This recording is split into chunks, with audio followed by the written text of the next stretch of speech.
Bravo les gars. Bravo les gars. Bravo. Je suis super fier de vous les gars. Voilà enfin notre premier match en Ligue des Champions. Notre premier bon match, pardon, en Ligue des Champions, parce que c'est le troisième, vous le savez très bien. Notre premier bon match. Alors, on fera pas un débrief que d'un match. Parce que les gars, maintenant, il faut que je parle du match de Marseille. Parce que j'ai vu le match de Marseille juste avant. Bon, pas totalement, j'ai raté, on va dire, les 10 dernières minutes. Mais il faut vraiment que je parle du match de Marseille, clairement, parce qu'aujourd'hui, bah, il y a eu. On va dire qu'aujourd'hui, c'est un jour historique. Voilà, c'est un jour historique. Mais d'abord, on va parler de la masterclass, du gros match de Porto. Et Dieu sait que ça a été compliqué quand même, hein. Je vais vous dire pourquoi.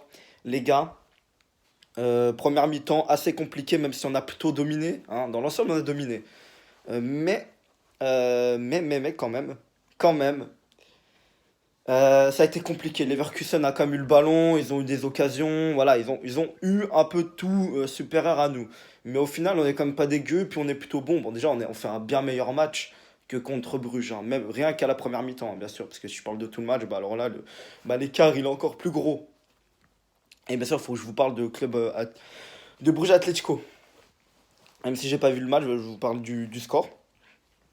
D'abord, donc on a gagné 2-0 face à Leverkusen, donc c'est notre première, et oui les gars, il me semble que ils l'ont dit les commentaires, c'est notre première victoire de notre histoire face à Leverkusen, notre première victoire, et enfin on prend notre revanche sur ces gros Allemands là, ces gros Allemands, et je vais pas faire la suite, ces gros Allemands, on prend enfin notre revanche sur ces gros Allemands qui nous ont enculés en Europa League il y a 2 ans, ces gros Allemands, voilà, enfin on les encule, enfin eux, ceux-là je les aime pas, j'aime pas les Leverkusen. Moi je vous dis la vérité, j'ai rigolé quand ils sont pris 4-0 par le Bayern, j'ai rigolé, tellement j'aime pas ce club. Vraiment. Donc les gars, on gagne 2-0 avec des buts de lui, de l'inévitable joueur. Celui qui est décrié, mais qui a toujours de la chance. Il a toujours de la chance. Il s'en sort tout le temps.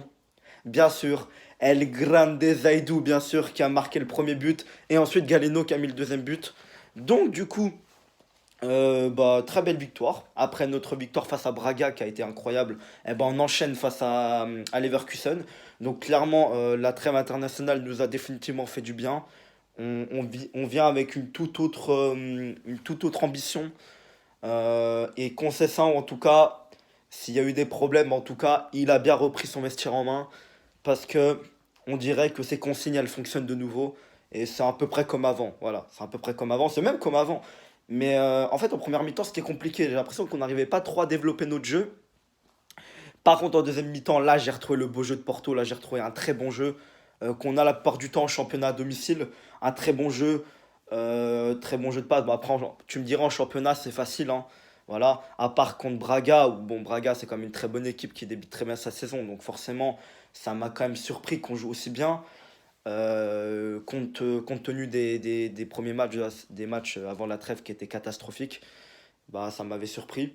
Et puis bah là, contre Leverkusen, c'est un petit peu sur la continuité, même si on a eu une première mi-temps compliquée. En vrai, c'est un peu comme contre Braga, on fait une première mi-temps qui est pas ouf, mais on domine, mais elle est pas ouf. Et la deuxième mi-temps, elle est incroyable. Et là, c'est pareil, les gars, on est revenu avec une ambition encore plus forte. On est revenu vraiment dur sur l'homme, incroyable. Et les gars, Gabriel Veron n'est pas rentré, hein. Moi, je vous le dis, Gabriel Veron n'a pas joué du tout, hein. Il était sur le banc, il n'a pas joué du tout. Donc voilà, alors je vais vous faire la composition d'équipe. On avait Diogo Costa au goal, Pepe, David Carmo en défense centrale, Jean Mario à droite. Et oui, on va en reparler de Jean Mario, vous inquiétez pas les gars. Parce que si vous avez vu ce match, Jean Mario, je vais avoir un discours très différent que ce que j'ai d'habitude. Wendell à gauche qui était titulaire. Matteo Zoribe Eustachio au milieu de terrain. À droite, on avait Bruno Costa. À gauche, on avait. Non, pas Otavio, on avait Pepe chevelu, bien sûr. Et puis en attaque, on avait Taremi et Van Nilsson. Bon, je vais peut-être vous. Ouais, je vais faire mes tops et mes flops. Et après, on va parler des autres joueurs sur le terrain. Vite fait, un petit peu. Eh ben, on va faire mes tops. Eh ben, clairement, en premier top, c'est Pepe chevelu. Alors lui, les gars. Alors lui. Il est trop fort. Il est trop fort, j'ai rien à dire. Il est beaucoup trop fort. Il a tué le game, il a tué tout le match, il a tué toute la défense de Leverkusen. Il a tout fait en même temps. Vraiment, pépé chevelu. Voilà, incroyable, il est trop fort. Et clairement, titulaire indiscutable dans cette équipe désormais, c'est sûr.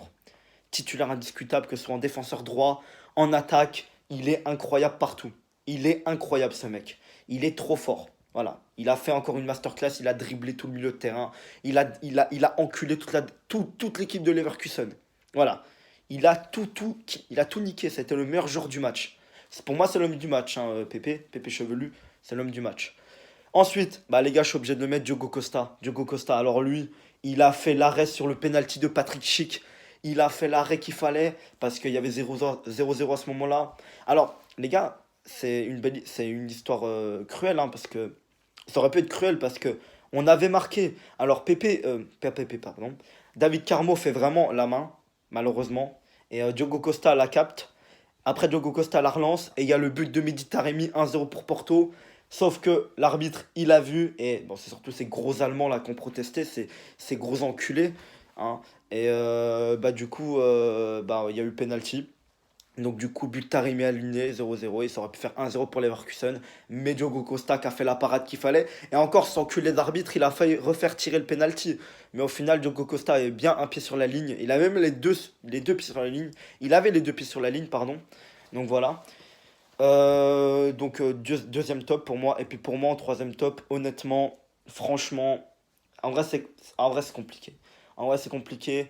Mais vraiment, pour son match, même s'il s'est blessé, c'est Wendell. Wendell, clairement, incroyable match. Ça se voit qu'il a voulu enculer son ancienne équipe, parce que je vous rappelle que Leverkusen, c'est son ancienne équipe.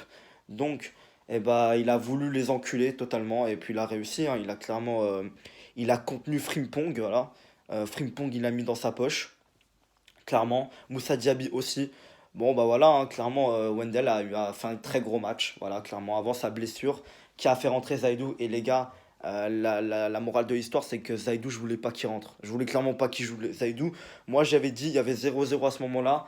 J'ai dit, Zaidou, il rentre, on perd le match. Zaidou, il rentre, on perd le match. Et juste 2-3 minutes après, Zaidou, il met son gros crâne, il marque le 1-0. Franchement, Zaidou, il a de la chance. Il a beaucoup trop de chance, ce mec. Ce mec, il est destiné pour être titulaire toute sa carrière au FC Porto. Voilà. Donc voilà. Après, tant mieux, hein, si Zaidou devient bon. Peut-être enfin définitivement, même si j'ai du mal à y croire. Voilà. Au moins, peut-être on aura le droit à un bon Zaidou, par exemple, contre Benfica. Parce que j'ai l'impression qu'il a quand même été bon, Zaidou, ce soir. Son entrée a été très bonne, hormis son but. Son entrée a été quand même très bonne. Dans l'ensemble, il nous a fait un sauvetage incroyable. Parce que pas Zaidou, Moussa Diaby a failli marquer un but, il a failli égaliser pour Leverkusen à ce moment-là. Et puis bah, Zaidou, il la retire du pied et puis il dégage. Donc Zaidou a quand même été bon défensivement. Offensivement, il a été bon aussi. Non, mais clairement, Zaidou a fait un très gros match. A une très bonne entrée dans l'ensemble. Galeno aussi a fait une très bonne entrée, bah, il marque le deuxième but. Donc clairement, bah, Galeno, rien à dire non plus, il a fait une très bonne entrée. Il a apporté beaucoup de vitesse en attaque. C'est ce qui nous manque quand même, de la vitesse en attaque, mais heureusement que Taremi a un jeu, il lit le jeu incroyablement. Ça nous aide quand même que Taremi sache lire le jeu quand même. C'est un très bon truc. Otavio aussi. Bon, il a fait une bonne entrée, Otavio. Il a fait une entrée comme d'habitude. Il a fait une Otavio, hein, voilà. On peut pas trop le dire que c'est un top. Et puis, bah, dans l'ensemble, c'est un très bon match de l'équipe. En flop, eh bah, personnellement, j'ai personne. J'ai personne. Euh, non, j'ai personne en flop. Aucun joueur, même pas Jean-Mario. Même pas Jean-Mario. Et on va commencer par lui. Jean-Mario, il a. Bah, on va dire que ça a été un petit peu le jour et la nuit. Parce que il a fait une première mi-temps digne de Jean-Mario. Il a été éclaté au sol, il a été nul. Bah, Jean-Mario, il a vraiment été nul en première mi-temps, clairement. Bon, il a fait quelques petites récupérations par-ci par-là, mais il a été nul. Il a été nul. Et je dirais même qu'il a quand même été un petit peu meilleur que d'habitude, mais il a été nul dans l'ensemble. Mais par contre, en deuxième mi-temps, il est revenu. Mais je sais pas ce que Conceição a dit dans les vestiaires, hein. Je sais pas s'il a dit que Jean-Mario, c'était le meilleur défenseur droit de la planète. Mais Jean-Mario, quand il est revenu en deuxième mi-temps, c'est un tout autre Jean-Mario. J'ai cru revoir le Jean-Mario du début de saison dernière où il a été incroyable. Eh ben, Jean-Mario a été vraiment incroyable en deuxième mi-temps avant sa sortie pour l'entrée de Galeno. Et bah vraiment, Jean-Mario a fait une très très grosse deuxième mi-temps et j'ai pas honte de le dire. Jean-Mario a fait vraiment une très grosse deuxième mi-temps. Voilà. Ensuite, David Carmo, bah, plutôt solide, hein, en défense. Il m'a un petit peu rassuré. Pépé, chauve pareil. Rien à dire, c'est un match digne de Pépé, voilà. J'ai envie de te dire que Pépé, bah, il a l'habitude de faire des matchs comme ça. Bon, bah, Pépé, voilà, hein, c'est pas nouveau, Pépé. Ensuite, on va parler bah, de Zaidou, parce que je ne l'ai pas mis dans mes tops. Zaidou, bah, clairement, je l'ai dit, incroyable, hein, voilà. Il a marqué le premier but. Donc voilà. Et puis dans l'ensemble, il a fait des très bonnes interventions défensives, comme je l'ai dit. Voilà. Matos Uribe, patron, milieu de terrain, c'est le patron. Clairement, Matos Uribe, très bon. Il a failli nous lâcher une lucarne en première mi-temps. J'ai failli crier, j'ai failli hurler. J'ai dit, à ce moment-là, j'ai dit non, non, non, non, Uribe, tire pas, tire pas, tire pas. Il a tiré, il a failli nous lâcher un bombasso là. Il nous a mis une bombasso, mais Aradeki, il a sorti cet enculé. Voilà. Ensuite, Eustakio. Alors, Eustakio, je l'ai trouvé un petit peu en dessous. Eustakio, il n'a pas forcément fait le meilleur match depuis qu'il est au FC Porto, enfin depuis le début de saison. Eustakio, il n'a pas forcément été incroyable. Bon, il n'a pas été nul non plus. Comme j'ai dit, il y a eu aucun joueur qui était nul à part João Mario en première mi-temps. Et Evan Nilsson aussi. Mais sinon, ouais, voilà. Bah là, en flop, je mets Evan Nilsson. En flop, je mets Evan Nilsson. Voilà. J'avais oublié Evan Nilsson tellement je ne l'ai pas vu dans le match. À part qu'il s'est marché dessus et qu'il s'est cogné le pied sur la pelouse en tirant. Bon, voilà. Mais sinon, ouais, parce que pour moi, il n'y a pas pénalty. Hein. Le numéro 8 là, il a rien fait du tout sur Evan Nilsson. Il n'y avait pas pénalty. Hein. Les gars, commencez pas à protester. Donc voilà. Bon, clairement, bon, j'ai rien à dire, hein, clairement. Pour moi, on a dominé de A à Z. Pour moi, les Leverkusen, ils ont été dominés par le FC Porto, surtout en deuxième mi-temps. En première mi-temps, c'était plutôt les Leverkusen qui avaient le dessus. Mais en deuxième mi-temps, on a vraiment clairement dominé. En deuxième mi-temps, on a clairement été au-dessus des Leverkusen. Ils ont eu beaucoup moins d'occasions. Ils ne sont pas trop approchés des cages de Diogo Costa. J'avais très peur. Au final, bah, Diogo Costa, il a rien eu à faire en seconde mi-temps. C'est plutôt la défense qui a fait quelques interventions. Mais voilà, rien à dire de plus défensivement en seconde mi-temps. Donc j'en étais où? Eustakio un peu en dessous. Marco Grujic qui est rentré, le dernier entrant. Bah, Marco Grujic a été solide. Il a fait ce qu'on lui demandait, c'est-à-dire tenir le milieu de terrain physiquement. Et c'est ce qu'il a fait et il l'a plutôt bien fait. Voilà. Ensuite, je dirais, on va passer sur bah, Pépé Chevelu, j'en ai déjà parlé. Bruno Costa. Alors Bruno Costa, c'est pas un flop pour moi parce que je l'ai clairement pas vu du match. Je l'ai pas vu. Il a joué qu'en première mi-temps, Bruno Costa, hein, parce qu'après c'est Otavio qui est rentré à la mi-temps. C'est Otavio qui est rentré. Donc Bruno Costa, bah je l'ai pas vu. Voilà, je l'ai pas vu tout simplement. Donc il a pas fait de la merde, mais il a rien fait enfin il a rien fait du tout. Voilà. Ensuite. Otavio, bah, comme j'ai dit, il a fait une bonne entrée. Voilà, donc bah, Otavio, c'est quand même un peu loin d'être dans mes tops. Après, Otavio, il a été blessé ces derniers temps, donc voilà. Ensuite, Galeno. Bah, Galeno a fait une très bonne entrée, je l'ai dit aussi tout à l'heure. Galeno a fait une très très bonne entrée. J'ai vraiment aimé sa rentrée parce que, comme je l'ai dit, il a apporté plutôt de la vitesse en attaque. Donc voilà.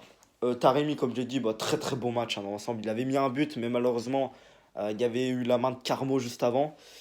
Donc voilà, il a fait un plutôt bon match, Taremi. Il a apporté en niveau tes passes.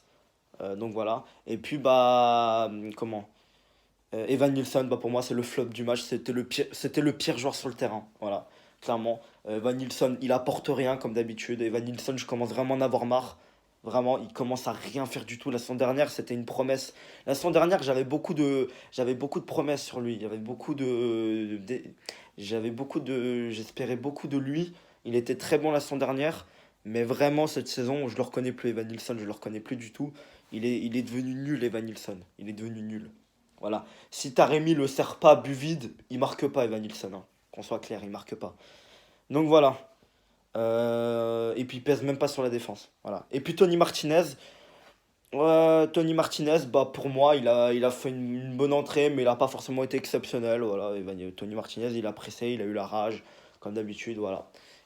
Taremi, pas Taremi, Tony Martinez. Il faut que j'arrête de me tromper vraiment de nom. Ça commence à être casse-couille. Donc voilà. Tony Martinez, voilà, incroyable. Et pas incroyable plutôt. Putain, vas-y, il faut que j'arrête. Faut que j'arrête. Je pense que je vais aller dormir. Donc voilà.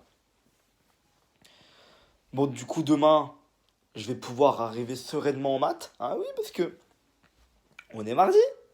Donc, mercredi, pendant 2 heures, de 8 à 10, j'ai maths. Et que le prof de maths, je le déteste. Voilà. Ça n'a pas changé depuis la semaine dernière. D'ailleurs, la semaine dernière, ça s'est un peu mal passé. Hein, voilà, pour faire le petit débrief du cours de maths de la semaine dernière. Et bah, ça s'est mal passé. Voilà, ça s'est mal passé.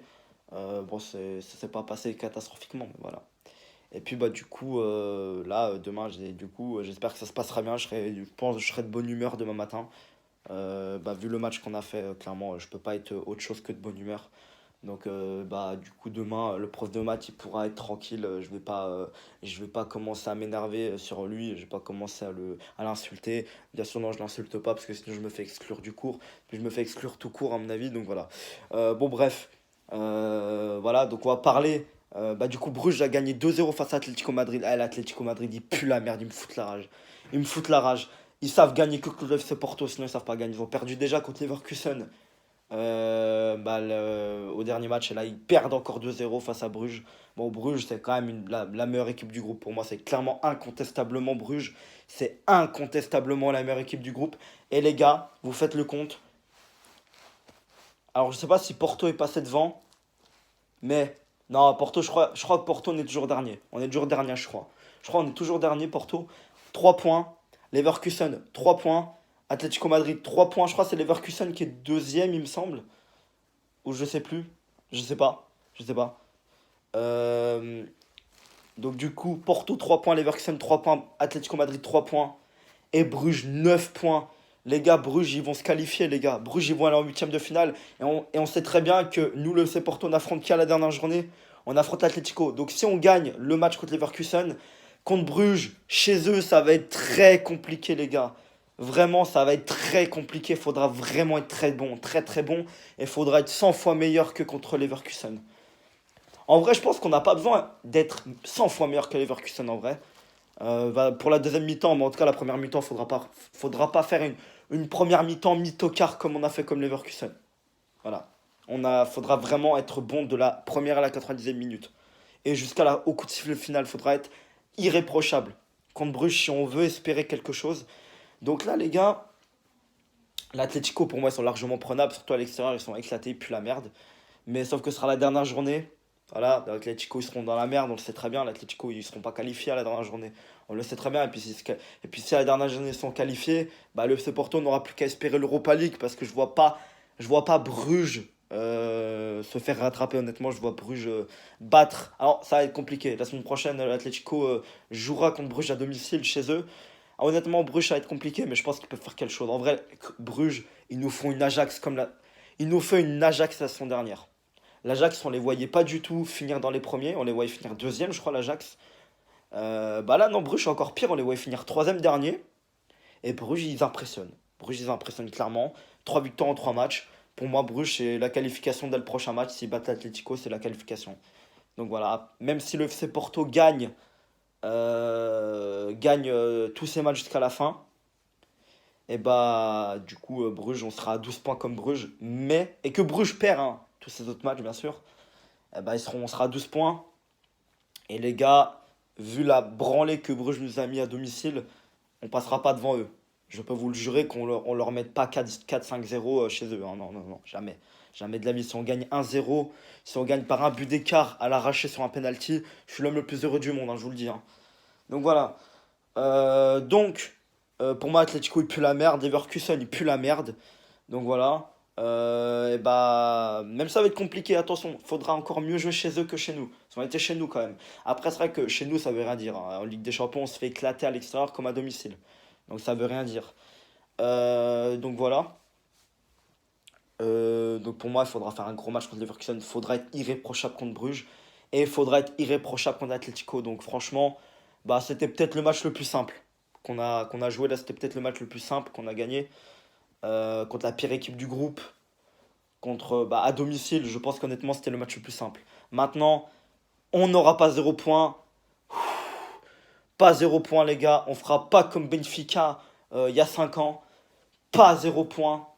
On a au moins 3 points. On finira avec au moins 3 points, les gars. Je suis rassuré. Rien que sur ça, déjà, je suis déjà bien. Donc voilà, mais après, je veux pas finir dernier. Je veux aller en Europa League. Bon, je sais qu'en Europa League, on fait jamais rien. Mais au moins, on pourra essayer de faire quelque chose, peut-être. Pourquoi pas. Et puis bah je veux quand même aller en huitième. Hein. Avant tout, je veux me qualifier en huitième parce qu'à côté, bah, t'as Benfica qui a gagné ses 2 premiers matchs. T'as le Sporting, même s'ils sont pris de branler aujourd'hui, par l'Olympique de Marseille. On va parler de l'Olympique de Marseille. J'ai pas oublié l'Olympique de Marseille. Je vais parler de vous juste après. Le Sporting a quand même gagné ses deux premiers matchs et ils ont gagné face à Tottenham. D'ailleurs, Tottenham, je sais pas ce qu'ils ont fait comme résultat face à Francfort. Donc, faut voir. J'espère pour eux, le Sporting, que Tottenham ou Francfort ont fait match nul. Parce que du coup, Sporting serait toujours premier. J'espère pour eux, parce que ouais, c'est un club portugais. J'ai quand même envie qu'ils passent, tu vois. En vrai, Benfica, j'ai quand même du mal. Tu vois, Benfica, j'ai quand même du mal. Même en Europe, j'espère qu'ils seront éclatés. Mais après, les autres, voilà quoi. Même le Sporting, en vrai, tu vois, je suis demi, est-ce qu'ils sont éclatés ou pas? Tu vois, je m'en fous en vrai. Je m'en fous. Si pas, je suis quand même content pour le Portugal. Voilà, avant tout. Mais avant tout, je veux que le FC Porto aille en huitième de finale surtout. Donc voilà. Et Dieu sait que ça va être très compliqué. Le FC Porto, c'est peut-être l'équipe qui a le moins de chances d'aller en huitième. Voilà. Donc du coup, le FC Porto a relevé le niveau du Portugal aujourd'hui parce que le Sporting, ils sont pris une branlée par l'Olympique de Marseille. Voilà, donc du coup, on a relevé le niveau du Portugal. Demain, Benfica affronte le PSG, ça va être très compliqué, même si c'est chez eux. Moi, je vous le dis la vérité, le PSG ne gagnera pas demain. Le PSG ne gagnera pas, il y aura un partout demain. Pour moi, Benfica fera match nul contre le PSG. Mais par contre, je pense qu'ils se prendront une branlée à Paris, je pense. Voilà. Donc voilà. Et maintenant, on va parler de l'Olympique de Marseille. L'Olympique de Marseille qui a gagné aujourd'hui. Eh oui, les gars, l'Olympique de Marseille qui a gagné 4-1 face au Sporting. Les gars, oui, oui, oui. Oui, oui, oui, les gars. Vous ne rêvez pas. Le Sporting a perdu, mais ça arrive. Ça, c'est normal que le Sporting perde. Ils sont nuls. Ils sont nuls, le Sporting. Tu vois. Voilà. Ils sont un peu nuls. Ils ont quand même réussi à perdre à domicile contre Chavez. Donc voilà. Ils sont nuls, le Sporting. Ça m'étonne pas. Mais ce qui m'étonne, c'est que l'Olympique de Marseille a gagné un match en Ligue des Champions. Et oui, ça y est, l'OM a gagné un match en Ligue des Champions. Et c'est pas n'importe quel match parce que c'est 4 buts dans le jeu, les gars. Non, 3 buts dans le jeu parce que du coup, le corner, c'est pas considéré un but dans le jeu. C'est considéré un but sur coup de pied arrêté. Voilà. Mais du coup, c'est pas un penalty. Donc bon, voilà. Donc le premier, donc les gars, d'abord le Sporting qui a ouvert le score à la première minute grâce à Trincão, voilà. Et ensuite, l'égalisation d'Alexis Sanchez. Alors, sur une erreur, sur un dégagement raté de Adan. Donc voilà, Adan qui s'est fait exclure 10 minutes après parce que juste avant, il y a Amil Harit qui met le 2-1, but de la tête. 2-1. Ensuite, exclusion d'Adan. Ensuite, but sur corner de Balerdi. Et ensuite, le quatrième but de mon joueur préféré à l'Olympique de Marseille. Bien sûr, et non, c'est pas Nuno Tavares, les gars. Parce qu'en plus, il a joué à Benfica, cet enculé, donc voilà. Même si j'espère qu'il sera appelé pour la Coupe du Monde, parce qu'il est beaucoup trop fort, Nuno Tavares, il est trop fort. La vie qu'il est trop fort. J'ai pas vu un match de l'OM cette saison, mais là, Nuno Tavares, il a éclaté la défense du Sporting. Là, Nuno Tavares, et il est trop fort. Il est trop technique, trop fort. Nuno Tavares, j'espère qu'il sera à la Coupe du Monde. Honnêtement, du coup, derrière quand même Nuno Mendes, faut pas abuser. Guerrero, il est toujours là aussi. Donc voilà. Mario Rui, même si je le trouve pas ouf, il est quand même encore là. Mario Rui, on sait très bien qu'il sera à la Coupe du Monde. S'il n'est pas blessé, Mario Rui sera là. En plus, il joue à Naples et Naples fait un très gros début de saison, les gars. Naples, ils ont gagné 6-1 face à l'Ajax. Je l'ai vu vite fait, hein. Je l'ai vu vite fait. Il me semble que Naples, j'ai vu vite fait, hein. En deux spins, Naples a gagné 6-1 face à l'Ajax. Je sais, je vais aller revoir, mais j'ai vu un 1-6 et j'ai vu Naples juste à côté. Les gars, c'est un truc de ouf. Ils jouent dans la meilleure équipe italienne en ce moment. Donc voilà. Mario Rui, il joue dans cette équipe. Donc voilà. Ensuite, donc voilà, bien sûr, le quatrième but, c'est mon joueur préféré, Chancel Mbemba, qui a marqué face au Sporting. Eh bien, mon garçon, c'est très bien, mon garçon Mbemba. Je suis très content pour toi. T'as marqué et tu montres de quel club tu viens, Mbemba. De quel club tu viens. Donc voilà. Donc il a marqué face au Sporting. Donc on va dire que le FC Porto a encore gagné contre le Sporting parce que du coup Mbemba était au FC Porto avant. Du coup non, on va dire qu'il y a match nul parce qu'il n'y a que Mbemba, ancien joueur du FC Porto, qui a marqué un but. Le Sporting a mis un but, donc du coup il y a un partout contre le FC Porto contre le Sporting, mais ils ont même pas. Tu vois, ils nous affrontent pas, mais ils arrivent même pas à nous gagner. Tu vois, c'est un truc de ouf. Donc voilà. L'Olympique de Marseille qui n'avait plus gagné un match depuis, il me semble, le 1er décembre 2020. Alors ça, c'était contre l'Olympiakos, donc ça faisait quand même 4 matchs. Bon, 4 matchs. qu'ils n'avaient pas gagné. Bon, quand c'est l'Olympique de Marseille, c'est pas très grave, c'est pas beaucoup que 3 défaites de suite, c'est pas énorme. Voilà, vu que c'est l'Olympique de Marseille. Mais ce qui est très criant, c'est le premier but dans le jeu. Et aujourd'hui, ils ont mis 3 dans le jeu, hein. Donc voilà. L'Olympique de Marseille, ça faisait depuis 2013, ça faisait 9 ans que l'Olympique de Marseille avait plus marqué dans le jeu. Et oui, il me semble que c'était Diawara le dernier. Voilà. Donc, l'Olympique de Marseille qui a gagné 4-1, qui est relancé. Mais on va voir si Francfort ou Tottenham ont perdu. Si un des deux ont perdu, il y a moyen. Non, non, pas du tout. Non, non, je crois que Marseille est dans tous les cas dernier. Parce que même si soit Francfort, soit Tottenham perd, bah, les deux ont gagné contre Marseille. Donc voilà. Donc du coup, Marseille reste dernier. Soit ils peuvent prendre la troisième place s'ils gagnent encore contre le Sporting et que bah, il y a encore un faux pas de l'autre euh, dans l'autre match. Soit bah, ils ont un point de retard, voilà, mais s'ils gagnent contre le Sporting au match retour, ce qui peut être largement possible désormais, même si là c'est à Lisbonne, ça va être plus compliqué. Honnêtement, franchement, le Sporting, ils ont été trop nuls. J'ai pas reconnu le Sporting que j'ai vu contre Tottenham. Vraiment. Et que j'ai vu contre Francfort aussi. Vraiment. Et parce que j'ai regardé les 3 matchs du Sporting. Et oui. Parce que à chaque fois, ils ont joué à 18h45 le Sporting. Et oui. Les gars, je vous jure, hein, le Sporting, à chaque fois, ils ont joué à 18h45. Ils ont joué à 18h45 contre Francfort. Ils ont joué à 18h45 contre Tottenham. Ils ont joué à 18h45 contre Marseille. Frère, c'est l'équipe des 18h45.